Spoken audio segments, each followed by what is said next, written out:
எந்த சுச்சுவேஷனில் நம்ம வேண்டிக்கிறோம், எப்படி வேண்டுதல் நிறைவேற்றுறோம் பார்க்கலாமா? அவர் ஒரு தொழிலதிபர்.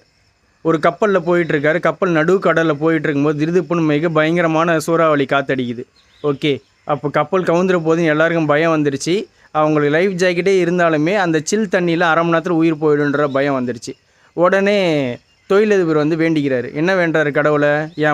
என்னை மட்டும் நீ காப்பாற்றிரு, என் மாளிகையை விற்று அந்த பணத்தை நான் உண்டியில் போடுறேன்னு வேண்டிக்கிறாரு. அடுத்த நிமிஷம் புயல் காற்று அடங்கிடுச்சு, கடல் அமைதியாகிடுச்சு. இப்போ அவர் வேண்டுதல் நிறைவேற்றி ஆகணும். அந்த மாளிகை வந்து 1 கோடி ரூபா ஒர்த்தபுள் உள்ள ஒரு மாளிகை.